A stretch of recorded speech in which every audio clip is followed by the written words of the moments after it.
ഞാൻ പറഞ്ഞില്ലേ ഈ ഒരു 2018 ഉണ്ടായിട്ടുള്ള ഈ താമസിക്കുന്ന സ്ഥലത്ത് വന്നിട്ടുള്ള ആ ഒരു പോലീസ് കേസ് കാര്യങ്ങൾ തന്നെയാണ്. കാരണം അത് പക്ക ഒരു ഫാബ്രിക്കേറ്റ് ചെയ്തിട്ടുള്ള താഴത്ത് ബേക്കറിയിൽ ജ്യൂസ് കുടിച്ചിട്ടിരുന്ന എന്നെ വിളിച്ചു കൊണ്ടുപോയതാണ് അവിടേക്ക്. ആ സമയത്ത് ഞാൻ ആ ഹോട്ടലിലില്ല. ഞാൻ എൻ്റെ ഫ്രണ്ടിൻ്റെ ഒരു ഹോസ്പിറ്റലിലെ കാര്യമായിട്ട് ഹോർമോണിൻ്റെ ഇഷ്യൂ ആയിട്ട് പോയിട്ട് ആളുമായിട്ട് തിരിച്ച് വന്ന് ഈ ഹോട്ടലിൻ്റെ താഴത്തെ ബേക്കറിയിൽ ജ്യൂസ് കുടിച്ചുകൊണ്ടിരിക്കുന്ന സമയത്ത് വിളിച്ച് കയറ്റിയതാണ് അവിടെ. ഒന്നാമത്തെ കാര്യം.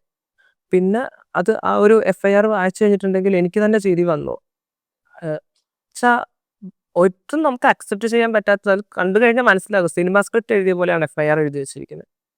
ഒരു ബന്ധവും ഇല്ലാത്ത കാര്യങ്ങളാണ് എഴുതി വെച്ചിരിക്കുന്നത്. എനിക്ക് ലൈഫിൽ ഈ ഒരു സമൂഹത്തിൽ നിന്ന് കിട്ടിയിട്ടുള്ള ഏറ്റവും വലിയൊരു തിരിച്ചടി അതാ. കാരണം നമ്മൾ ഒട്ടും പ്രതീക്ഷിക്കാതെ നമ്മൾ ഒട്ടും ഇൻവോൾവ് അല്ലാത്തൊരു കാര്യത്തിൽ ആകെ തലേദിവസം വന്ന് അവിടെ റൂം എടുത്ത് താമസിച്ചു എന്നുള്ളൊരു തെറ്റ് മാത്രമേ ഞാൻ ചെയ്തിട്ടുള്ളൂ. അതും തലേദിവസം എന്ന് പറയാൻ പറ്റില്ല. 12 o'clockന് ശേഷം വന്ന് റൂം എടുത്ത് താമസിച്ചു. രാവിലെ ഹോസ്പിറ്റലിൽ പോയി തിരിച്ച് വന്ന് താഴത്ത് ജ്യൂസ് കുടിച്ചുകൊണ്ടിരിക്കുന്ന സമയത്താണ് ഈ വിളിച്ച് മേലേക്ക് കയറ്റണത്. എനിക്ക് കിട്ടിയിട്ടുള്ള ഏറ്റവും വലിയൊരു മോശം അനുഭവം അതാ. പക്ഷെ അതിപ്പോഴും കേസ് എന്നിട്ട് തീർന്നതുമില്ല. ഇല്ല. ഈ ഒരു 2018 തൊട്ടിട്ട് ഇത്രയും വർഷമായിട്ട് അത് ഇങ്ങനെ നടന്നുകൊണ്ടിരിക്കുക. അതിന് എത്ര നാള് പോകും? No idea. No idea.